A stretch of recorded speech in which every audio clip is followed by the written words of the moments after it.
여러분들 2022년을 어떻게 회고하십니까? 어떤 한 해셨나요? 1년 동안 하나님께서 이 진리의 불 교회에 한 해 동안 베푸신 많은 은혜와 축복들이 있습니다. 특별히 우리 교회에 새로운 가족들이 많이 또 생겼습니다. 얼마나 많이 생겼을 것 같으신가요? 어린이 7명, 학생 1명, 청년 9명, 3040 3명, 장년 8명, 총 28명이 우리 교회를 새로 나오게 되었고 함께 우리 가족이 되었습니다. 비록 정기 출석하시는 분들은 좀 이 중에서 일부이실 수도 있겠지만 이렇게 많은 분들이 우리와 함께 마지막 시대를 살아갈 수 있게 되었습니다. 참으로 감사하죠.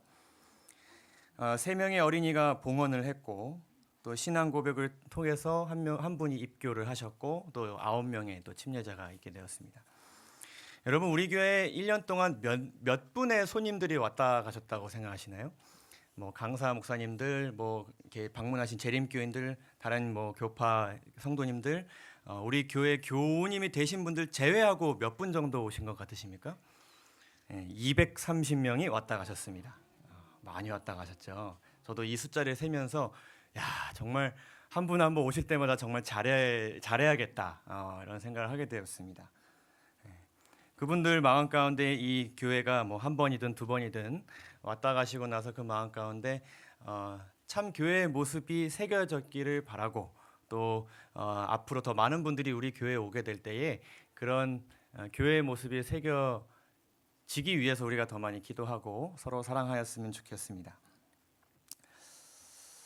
제가 연도를 잘못 썼네요. 2022년도는 저는 이렇게 좀 정의를 내리고 싶습니다. 전진을 위한 재기와 준비의 한 해였다. 재기라는 것은 이제 역량이나 능력들을 모아서 다시 일어선다는 것을 의미하는데 코로나로 많이 움츠러든 여러 교회와 성도로서 할 수 있고 또 해야 하는 많은 활동들이 다시 활성화되는 한 해였고 그런 가운데 우리 모두가 내년도 정말 함께 전진하기 위한 단합과 연합을 위해 애쓴 그런 한 해였습니다. 많은 분들께서 헌신해 주셔서 사택이 마련되게 되었고 한번 쭉 보겠습니다. 야외 예배 참 귀중한 시간이었죠. 또 걷기 행사 참 올해 많은 것들 했습니다. 우리 3040반 분들 특별히 많은 활동하셨습니다. 별세꽃도 이렇게 함께 다녀오셨고 재림연수원 기억나시나요? 함께 또 아주 오랜만에 또 야외 소풍을 함께 하게 되었습니다. 특별히 우리 교회가 이제 처음으로 지역사회 봉사를 시작했습니다.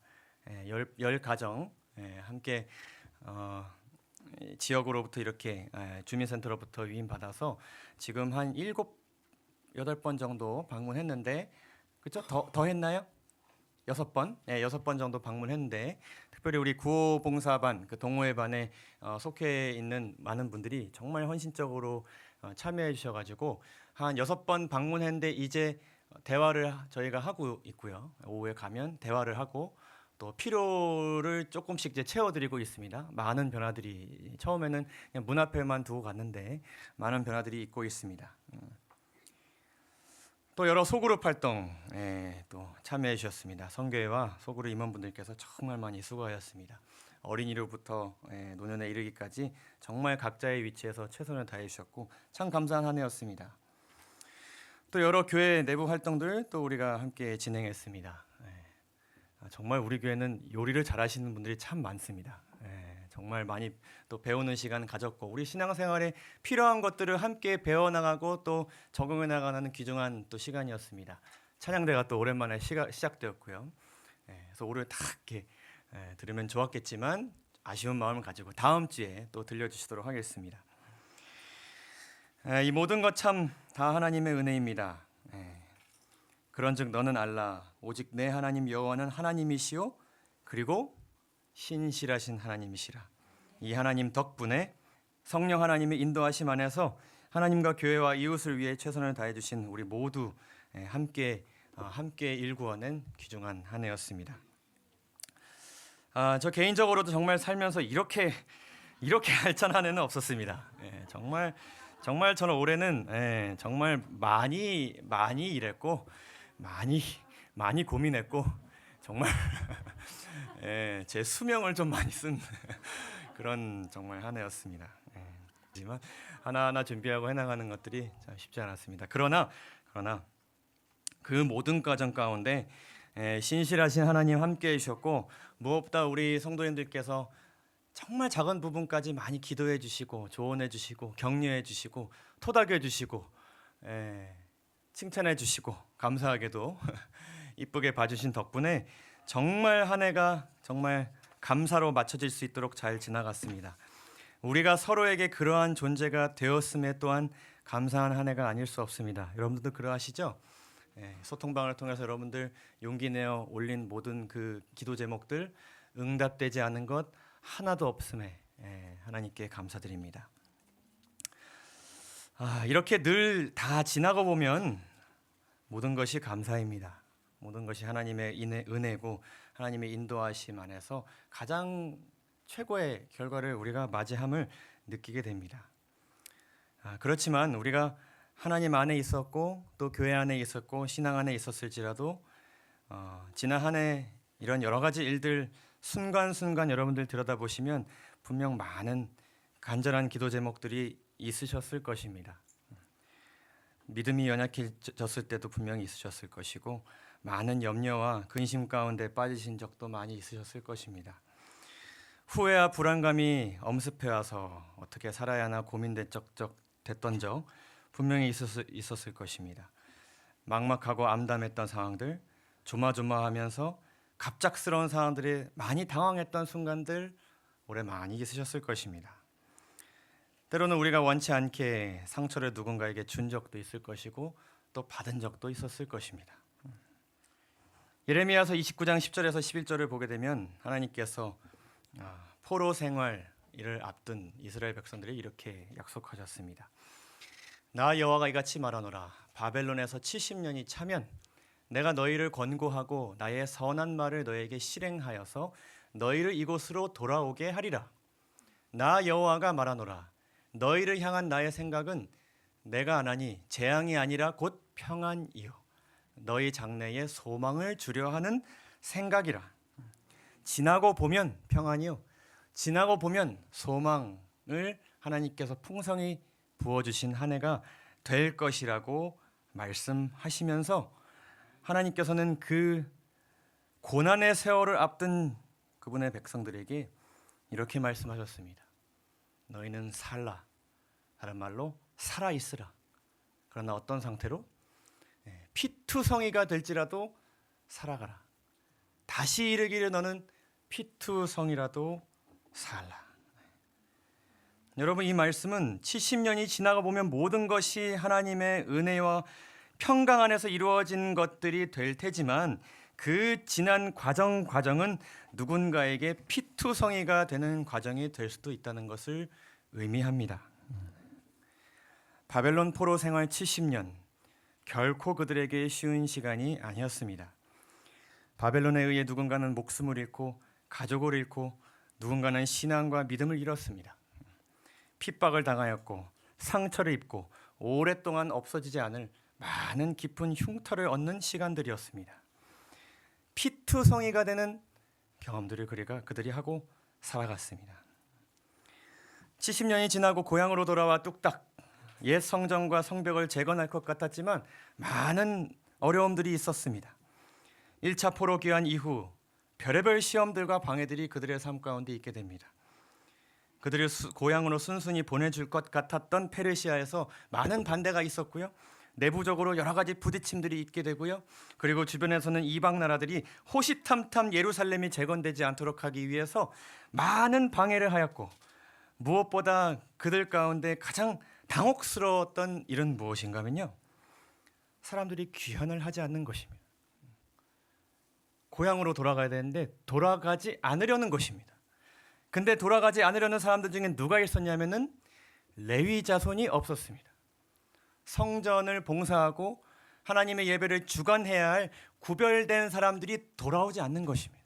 사역자들이 바벨론에 그냥 남아 있겠다고 선언하는 것이죠. 이들은 마치 마지막 시대의 바벨론제에 참여하지 말라는 말씀을 듣지 않은 그리스도인들의 모습, 사역자들의 모습이 보여집니다. 얼마나 당혹스러웠을까요?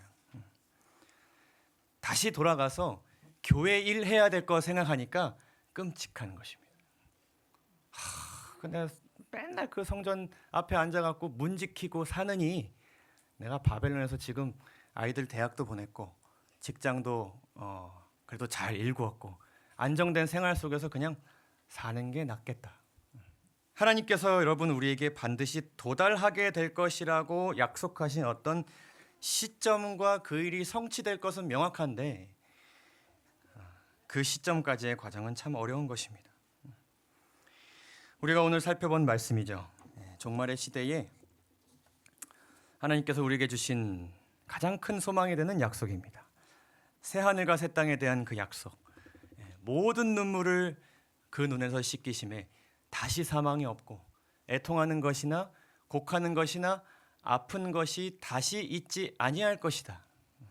그러나 지금은 사망과 애통과 곡하는 것이 아픈 것이 우리의 삶 가운데 있고 있습니다. 있었고 또 있게 될 것입니다. 결과적으로 가장 좋은 것이었으나 혹 우리가 맞이하게 될 2023년은 누군가는 피투성이가 되는 한 해가 될지도 모르겠습니다. 저는 이 자리에서 내년에는 아무 어려움은 또 없을 것이라고 함부로 그 1년을 아름답게 포장하고 싶지 않습니다. 우리가 외면할 수 없는 시대의 징조들은 이전보다 더 강해질 것이고요. 선악의 대쟁투 가운데서 살아는 더 강하게 종말이 가까울수록 우리 개인과 가정과 무엇보다 이 교회를 뒤흔들 것입니다. 더 어려운 시간이 우리 앞에 놓여져 있습니다. 성령 하나님께서 정말 말할 수 없는 탄식으로 우리와 함께 해주셔야 할 일들이 더 많이 있게 될 것입니다. 내년 이맘때면 또다시 지난 한 해에 대해 우리가 감사하겠지만 길다면 긴 1년 동안 우리는 많이 당황하고 많이 근심하고 많이 흔들릴 것입니다. 사도행전 14장 22절을 보게 되면 우리가 하나님 나라에 들어가려면 많은 환난을 겪어야 할 것이라고 말씀합니다. 바벨론 포로 생활에 있었던 그 백성들, 많은 환난이 있었던 70년이었지만 하나님께서 마침내 그분의 백성들이 고향으로 돌아오게 하셨고 성벽을 재건하여 나라가 마침내 회복되도록 하셨습니다. 느헤미야서 8장을 보시게 되면 그 기쁨과 감사의 장면이 나옵니다. 그곳에서 이들은 하나님의 율법을 낭독하는 예배를 함께 드립니다. 8장 8절에 있는 말씀입니다. 하나님의 율법책을 낭독하고 그 뜻을 해석하여 백성으로 그 낭독한 것을 하는 것을 다 깨닫게 하매 백성이 율법의 말씀을 듣고 다 우는지라. 총독 느헤미야와 제사장 겸 학사 에스라와 백성을 가르치는 레위 사람들이 모든 백성들에게 이르기를 오늘은 너희 하나님 여호와의 성일이니 슬퍼하지 말며 울지 말라. 이 눈물은 기쁨의 눈물이면서 지난 70년의 세월이 얼마나 힘든 시간이었음을 보여주고 있습니다. 바벨론 사회에서 곳곳에서 다니엘과 같이 뜻을 정하였으나 참으로 어려운 시험들이 많았던 그 모든 과정들을 떠올려 볼 때 그들에게 눈물이 앞을 가려웠습니다. 우리 또한 한 해를 통해 많이 배웠고 이 시간 우리를 인도하신 하나님께 감사드리는 시간이지만 다가오는 한 해에도 우리 또한 다시 한번 근심하고 무너지고 깨어질 것을 우리는 부인할 수 없습니다. 이 험한 세상 속에서 아들내미 어떻게 키워야 하나 걱정이 많습니다. 우리 부모님들께서 저한테 그런 말씀을 많이 하십니다. 다 하나님께서 키우시고 다 하나님께서 인도하실 것입니다. 그래서 그 말씀을 제가 들으면 역시 우리 부모님들 믿음 안에서 정말 굳건하게 아이들 잘 키워나가고 계시구나, 키우셨구나 라고 생각하다가도 아이한테 조금이라도 무슨 일 생기면 세상 다 무너진 듯한 모습을 보이시면 또 과정 쉽지 않구나. 지나가 보면 컸지만 그 과정 넘어지고 깨진 상처 보여주면 마치 이 아이가 정상적으로 살지 못할 것처럼 걱정하는 그 부모님의 모습을 보면서 하나님께서 인도하실 것 믿으면서도 마음에 염려가 있습니다. 교회적으로도 내년 한 해 우리가 교회의 비전 굳건히 세웠으나 또 얼마나 다양한 위기와 돌발 상황들이 발생하게 될지, 또 그 가운데서 얼마나 제 부족을 경험하게 될지요. 바울 이 사도는 하나님께서 교회를 그분의 최고의 관심사로 삼으신 모본을 따라서 교회와 성도들을 정말 하나님의 마음으로 사랑한 그런 사람이었습니다. 특별히 고난 가운데 있는 교회와 성도들에게 구원의 확신을 주기 위해 많은 노력과 헌신을 한 그런 사도였습니다. 성경에 기록된 여러 편지들을 우리가 보게 되면, 바울의 편지들을 보게 되면 교회에 대한 그의 마음을 우리가 마음 깊이 알게 됩니다. 그는 교회를 찾아가기도 하고 또 직접 찾아가는 것이 부담스러울 것 같으면 편지를 보냈습니다. 이것은 일종의 비대면 사역이죠. 바울은 비대면 사역을 처음으로 시작한 그런 사람입니다. 우리가 이제 귀한 말씀 영상, 누군가 문제가 있다고 할 때 그런 설교 영상을 보내주는 것처럼 바울이 정말 이 교회가, 그리고 성도들이, 그리고 나의 형제들이 구원 안에 있기를 바라는 마음으로 편지를 썼습니다. 그 많은 교회들 중에서 바울은 특별히 이 고린도에 있는 신자들에게 많은 관심과 노력을 기울였습니다. 바울은 2차 전도 여행 때 6개월, 3차 전도 여행 때는 3개월을 머무르면서 이 교회를 튼튼하게 세우고 또 자라날 수 있도록 그가 사역자이자 전도자이자 또한 교회의 지체로서 헌신하였습니다. 그러나 이 교회는 바울이 떠나자마자 세속의 중심지였던 이 고린도에 사는 그 성도들의 믿음은 금방 예전 같지 않아졌고 교회 내 여러 심각한 문제들이 생기기 시작했습니다. 고린도 교회가 가졌던 문제들입니다. 많은 문제들, 교회에서 생길 수 있는 거의 대부분의 문제들이 한 번에 이 교회를 망가뜨렸습니다. 성도들의 삶을 뒤흔들어 놨습니다. 분열로 인하여서 문제가 시작되었고 서로 다른 성경에 대한 지식과 진리를 가지고 싸우기 시작했고, 그로 인해서 여러 가지 중요한 교리들에 대한 오해들이 생겨났고, 하나님의 품성에 대한 오해가 생겨났고, 가정이 무너지면서 생활이 무너지면서 이러한 문제들 가운데서 처음에는 바울이 자세히 이 교회가 어떤 문제 가운데 있는지 잘 알지 못했습니다. 교회가 여러 문제들에 대해서 바울에게 조언을 구하였으나 교회의 본질적이고 심각한 문제에 대해서는 처음에는 전달하지 않았습니다. 감추고 싶었고 그들 나름대로 해결하고 싶었겠죠. 그러나 바울에게 교회의 형편에 대한 그 소식이 전달되게 되었을 때 바울은 정말 이렇게 많은 문제들이 교회 안에 있음을 알게 되면서 정말 근심하고 걱정하면서 편지를 쓰게 됩니다. 그것이 바로 이 고린도 전서라는 편지입니다. 영감의 글을 보게 되면 이 편지를 쓰는 바울의 심정을 우리가 마음 깊이 알게 됩니다.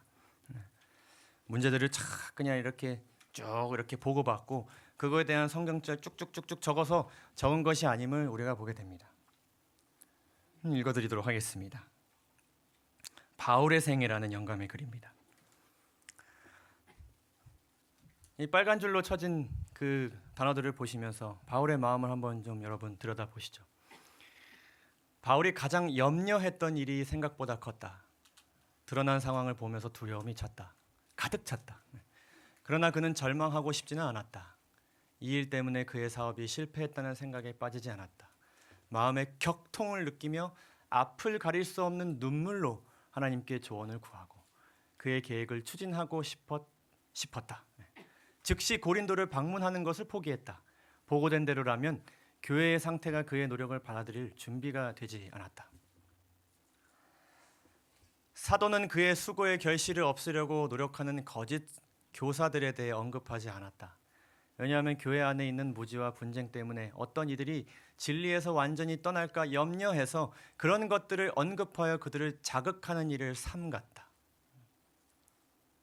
바울이 얼마나 이 편지를 쓰면서 고민하고 눈물을 흘렸는지, 하나님께 지혜를 구했는지 여러분 한번 느껴보시기 바랍니다. 사도는 가장 단호하고 감명 깊은 방법으로 고린도 교회 안에 유행하고 있는 거짓되고 위험한 사상과 행습을 시정하려고 노력했다. 노골적으로 말하기는 했으나 그들의 영혼에 대한 깊은 사랑을 가지고 타일렀다.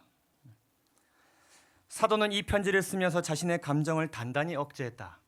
바울은 그가 기록한 것이 덕을 베푸려고 한 사람들에게 깊은 상처를 주지 않을까 염려하게 되었다. 더욱더 사이가 벌어질 것을 심히 두려워 때때로 그의 말을 철회하고 싶었다. 이 편지를 보내지 않는 것이 낫진 않을까? 이 단어는 쓰지 않는 것이 낫진 않을까?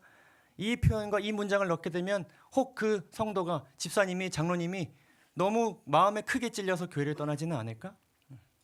그는 떨리는 심정으로 그의 기별을 받아들인다는 회신을 기다렸다. 편지가 어떻게 전달됐을까? 모든 사람이 이 편지에 담긴 하나님의 마음과 내 마음을, 그 진심을 알아야 될 텐데 간절히 염려하면서 기다렸습니다.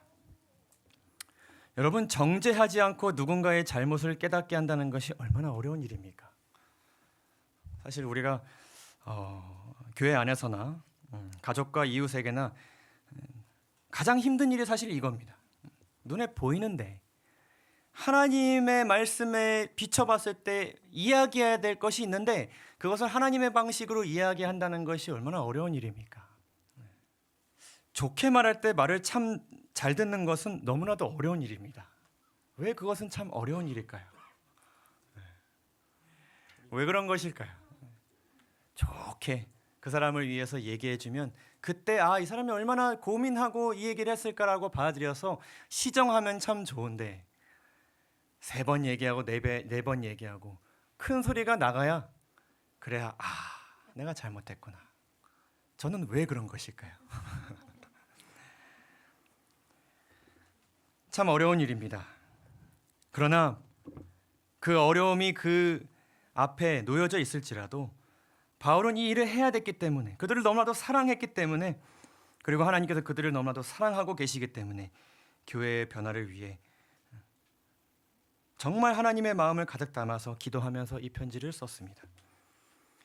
시간이 얼마 흘렀습니다. 그러나 그의 동역자 디모데가 가지고 온 소식은 사태가 완전히 수습되지 않았다는 소식이었습니다. 그러자 디도라는 동역자를 또 보내게 됩니다. 그리고 나서 이 디도라는 동역자가 교회를 잘 파악한 다음에 드로아라는 곳에서 이 디도를 만나기로 약속을 합니다. 그런데 약속된 날짜와 장소에 이 바울이 나갔는데 정말 기도하고 긴장된 마음으로 나갔는데 디도가 보이지 않는 것입니다. 그 심정이 고린도후서 13절에 나옵니다. 내가 내 형제의 디도를 만나지 못함으로 내 심령이 편치 못하여 저희를 작별하고 마케도냐로 가노라. 그래도 마침내 시간이 또 지났지만 많이 근심하고 또 염려했지만 마케도냐에서 디도를 만납니다. 그리고 바울은 여러 가지 교회에 대한 소식들을 듣게 됩니다. 너무나도 감사하게도 대부분의 교회의 문제들이 해결되었다는 소식이었습니다. 그 마음 가운데 많은 근심의 걱정들이 한 번에 보상받는 그런 느낌을 바울이 가졌습니다. 그런데 디도가 이 이야기만 전달해줬으면 참 좋았겠는데 또 다른 신경 쓰일 만한 소식들을 그가 듣게 됩니다. 첫째는 바울의 편지로 인해서 성도들이 그 문제들을 해결하기 위해 많은 고초와 어려움을 겪었다는 것이었습니다. 많은 근심과 어려움 가운데 그들이 너무나도 어려운 시간을 보냈다는 것입니다. 왜냐하면 그 문제를 해결하기 위해서 내 형제 가운데 누군가를 정말 성경적인 절차로 교회에서 내보내야 했었던 일도 있었습니다. 그것이 얼마나 힘든 일이었을까요? 누군가의 남편이자 누군가의 아내일 수 있었겠고요. 그동안 너무나도 사랑하고 교제했던 형제일 수 있었을 텐데 그럼에도 불구하고 그들이 정말 최선을 다했다는 좋은 소식이었으나 그들이 그 과정을 너무나도 힘들게 보냈다는 소식을 바울이 듣게 됩니다. 그리고 몇 가지 오해가 생겼다는 것을 듣게 됩니다.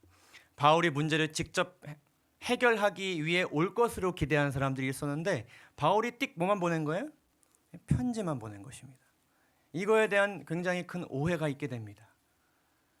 마치 우리가 누군가 혹은 교회 안에서 많은 문제가 있고 뭔가 이렇게 주고받아야 할 뭔가 소통이 있어 보이는데 누군가가 뭐 하나 딱 보내는 거예요? 카톡 하나 딱 보내는 거예요.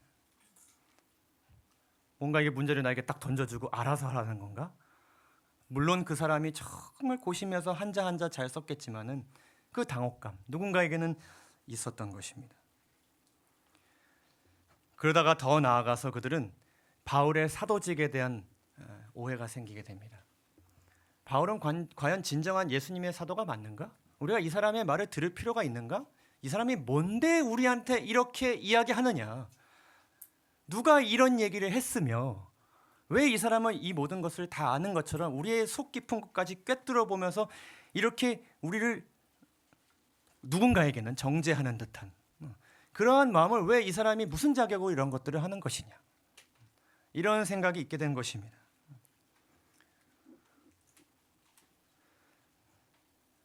여러분 참 스트레스 받는 일이겠죠? 이런 생각 들지 않을까요? 내가 무엇을 위해 이렇게 살아야 하나?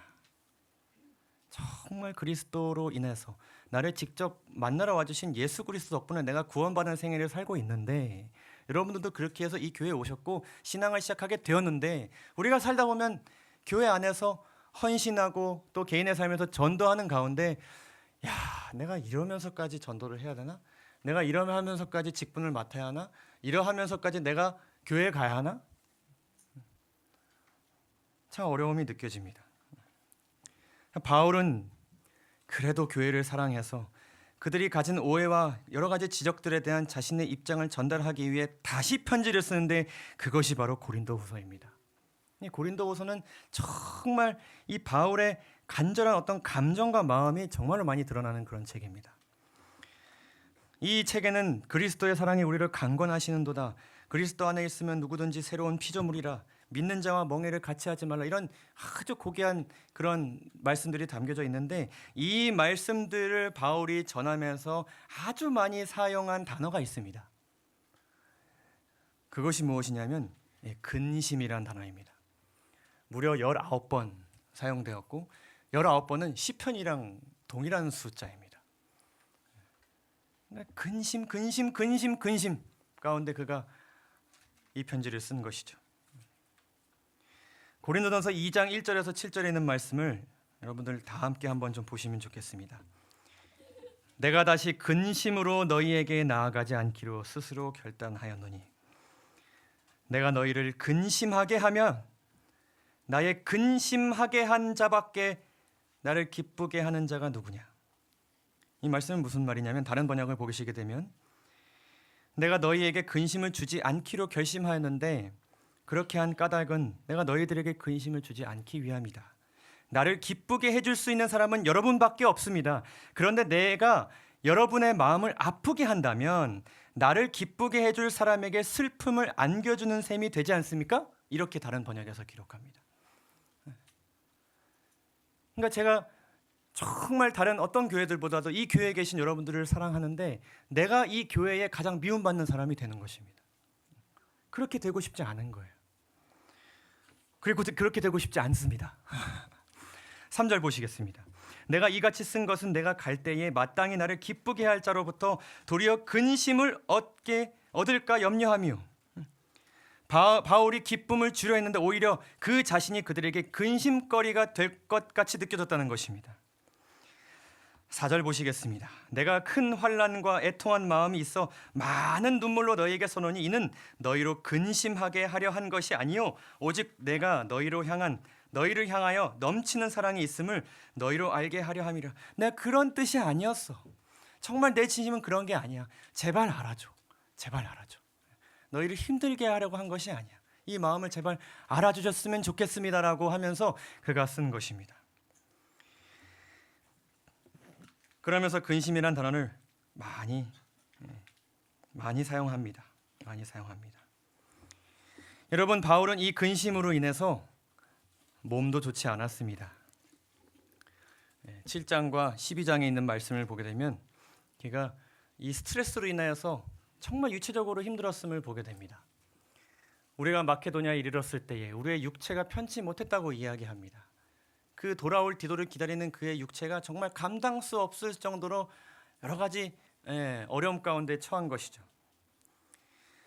12장 7절을 보게 되면 내 육체에 가시가 있게 되었다. 하나님께서 내가 자고하지 않게 하시려고, 교만하게 되지 않게 하시려고 육체의 가시를 주었다. 이 육체의 가시라는 것은 정확히 어떤 질병인지는 우리가 알 수 없으나 이 편지를 쓰는 가운데 바울이 여러 가지 질병들로 인해서 고통받았다는 것을 우리가 알게 됩니다. 이 시대를 위한 그분의 사업에서 짐을 진 하나님의 종들은 대사도의 몫이었던 수고와 투쟁과 애타는 염려에 대해서 이해할 것이다. 여러분 공감하십니까? 부모로서, 배우자로서, 친구로서, 가족으로서, 교회 직원으로서, 집사로서, 장로로서, 목사로서, 평신도로서, 먼저 그리스도를 받아들인 남은 자손이자 성도로서 하나님의 나라를 전파하는 것, 때론 그저 살아가는 것조차도 참 쉽지 않습니다. 근심이라는 단어를 사용하지 않고 우리 삶을 살아간다는 것은 참 어려운 것입니다. 그러나 감사한 것은 바울이 그들에게 고백한 고백은 무엇이었냐면, 내가 근심함으로 인해 어떻게 했도다? 기쁘도다라고 말씀합니다. 이것은 놀라운 고백이 아닐 수 없습니다. 비록 그의 몸도 망가졌고 마음도 많이 망가졌지만 교회로부터 들려온 소식으로 인하여서 그가 기쁘게 되었다고 그렇게 고백합니다. 7장 8절에서 9절에 있는 말씀을 읽도록 하겠습니다. 그러므로 내가 편지로 너희를 근심하게 한 것을 후회하였으나 지금은 후회하지 아니함은 그 편지가 너희로 잠시만 근심하게 한 줄을 알미라. 내가 지금 기뻐함은 너희로 근심하게 한 까닭이 아니요 도리어 너희가 근심함으로 무엇에 이르는 까닭이라? 회개함에 이르는 까닭이라. 너희가 하나님의 뜻대로 근심하게 된 것은 우리에게 아무 해도 받지 않게 하려 함이라. 다른 번역으로 하나님의 뜻대로 근심하였기 때문에 결국 너희는 손해를 본 것이 아무것도 없노라. 하나님의 뜻대로 하는 근심은 후회할 것이 없는 구원에 이르게 하는 회개를 이루는 것이요 세상 근심은 사망을 이루는 것이니라. 아멘입니까? 하나님의 뜻이란 무엇입니까? 데살로니가전서 4장 1절에서 3절을 보게 되면, 정말로 형제들아 우리가 주 예수 안에서 너희에게 구하고 권면하노니 우리가 마땅히 어떻게 행하며 어떻게 살아가야 하며 하나님께 기쁘시게 할 것을 우리에게 받았으니 곧 너희 행하는 바라. 더욱 많이 힘쓰라. 우리가 주 예수로 말미암아 너희에게 무슨 명령으로 준 것을 너희가 아느니라. 하나님의 뜻은 이것이니 너희의 거룩함이니라. 그리스도의 십자가의 은혜가 여러분 개개인의 다 동기가 되어서 이 교회 안에서 순서지를 접는 것, 안내하는 것, 덜 화내고자 하는 것, 친절하게 말하고자 하는 것, 교사를 맡은 것, 잘 듣는 것, 모든 것들을 할 때에 그것이 하나님의 뜻을 행하는 것입니다.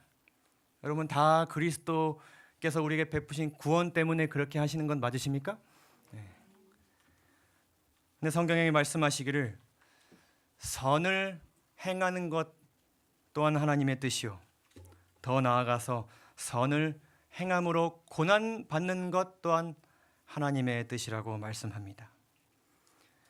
근데 이 말씀이 우리에게 위안을 주는 것은 악을 행함으로 고난을 받는 것보다 선을 행함으로 고난을 받는 것이 낫다고 말씀합니다. 이 말씀을 보면 우리가 알 수 있는 것은 고난은 누구에게나 있다라는 것입니다. 여러분 선은 고난받고 악은 고난받지 않습니까? 우리가 때론 이렇게 생각할 때가 많이 있습니다. 교회를 다니면 고난의 삶을 산다고 많은 사람들이 생각하지만, 물론 그 고난이 다른 사람들이 겪는 고난과는 다른 고난이지만은 악에 따라 사는 사람들조차도 사망과 곡하는 것과 애통하는 것을 경험합니까? 그들도 고난을 경험하고 삽니다.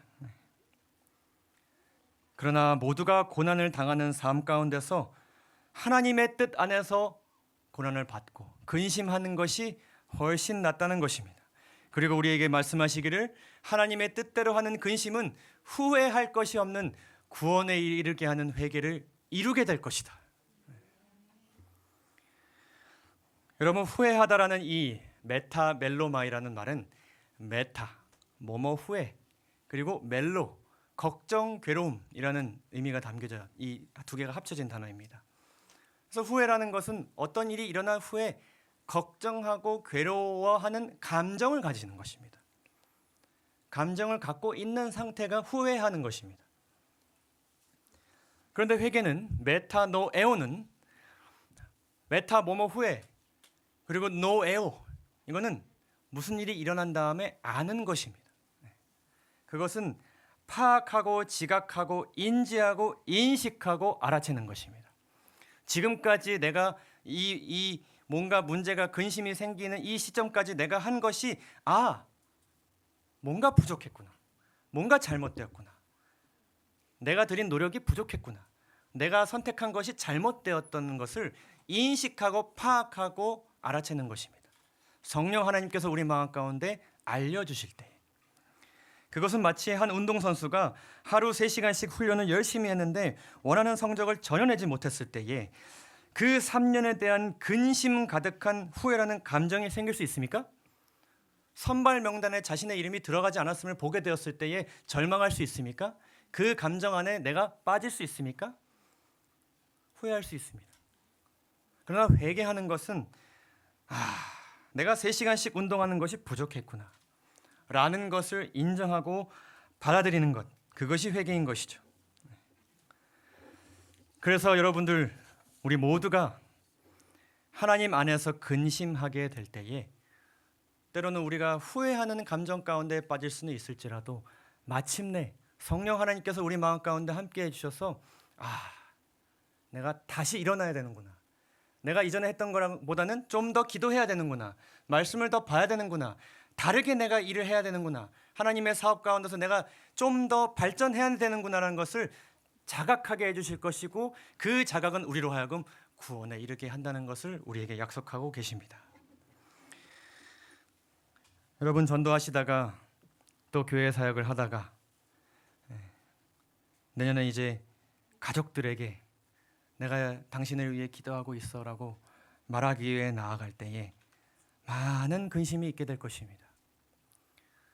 어떤 집 아들내미는 여름쯤 교회에 나오기 시작하는데 우리 집 아들내미는 연말이 다다도록 교회에 나가는 것에 대해서 관심조차 없을 수도 여러분 있습니다. 많은 근심과 내가 말했던 것과 행동한 것들에 대한 후회가 있을 수 있습니다. 그랬을 때 여러분, 그 감정에 푹 빠지셔서 이 직분, 이 헌신, 이 순종 못하겠다, 그렇게 생각하지 마시고 성령 하나님께서 이를 자각하도록 하실 때에 그 음성에 귀를 기울이시고 다르게 나아가도록 해주시는 하나님을 많이 붙잡으시면서 근심하는 가운데 우리가 회개, 곧 이전에 나는 죽고 그리스도 안에서 다시 사는 경험을 많이 하게 되시기를 간절히 바랍니다. 회개에 이르게 된다는 것은 그냥 지나고 보니 그랬다는 것이 아닙니다. 회개에 이른다는 것은 비록 근심함이 가득 차지만 하나님의 뜻대로 행하겠다는 능동적인 태도가 있음을 보게 되는 것입니다. 하나님께서 인도하시는 대로 하나님께서 몇십만 걸음 우리 앞에 다가와 주셨으니 한 스텝 하나님의 말씀대로 능동적으로 나아가는 여러분들 되시기를 간절히 소망합니다. 하나님의 뜻대로 사는 삶은 여러분 근심함을 피할 수 없습니다. 그러나 하나님께서 우리를 인도해 주셔서 그 근심이 하나님께 맞춰져 있을 때에 후회가 아닌 회개로 나아가는 2023년 되게 해주실 것을 여러분 모두 깊이 믿으시면서 하늘을 사시기를 간절히 바랍니다. 11절에 있는 말씀입니다. 보라, 하나님의 뜻대로 하게 한 이 근심은 정말 힘든 시간이었지만 너희를 얼마나 간절하게 하였으며, 하나님을 얼마나 간절하게 생각하였으며, 얼마나 변명하게도 하였으며, 제 잘못이 아닙니다, 저 사람 때문에 내가 그렇게 된 것입니다, 내가 그렇게 부족하게 한 건 아닙니다 라는 연약한 고백을 할 때도 있었지만 얼마나 또 분하게 하며 내가 이렇게 노력했는데 왜 아무런 응답이 없습니까? 이렇게 내가 정말 진심을 전달했는데 왜 저 사람은 딴소리를 합니까? 이런 분하고 역정내는 마음이 생기게도 하면서 또 얼마나 더럽게도 하며 또 얼마나 사모하게도 하며 얼마나 열심 있게도 하며 얼마나 벌하게 하였는가. 그 근심이 우리 마음 가운데 이렇게 움직이게 될 때에 저희라 이 일에 대하여 일절 너희 자신의 깨끗함을 나타내게 하나님께서 인도해 주실 거 여러분을 모두 믿고 살아가게 되시기를 간절히 소망합니다. 이 마지막 말씀을 읽고 기도의 시간을 진행하도록 하겠습니다. 다 함께 읽어볼까요? 고린도후서 13장 11절에서 13절, 바울의 마지막 편지 마지막 구절입니다. 다 함께 읽도록 하시겠습니다. 시작. 마지막으로 말하노니 형제들아 기뻐하라. 온전케 되며 위로를 받으며 마음을 같이 하며 평안할지어다. 또 사랑과 평강의 하나님이 너희와 함께 계시리라. 거룩하게 입맞춤으로 서로 문안하라. 모든 성도가 너희에게 문안하느니라. 주 예수 그리스도의 은혜와 하나님의 사랑과 성령의 교통하심이 너희 무리와 함께 있을지어다. 아멘. 아멘. 말씀을 마치도록 하겠습니다. 감사합니다.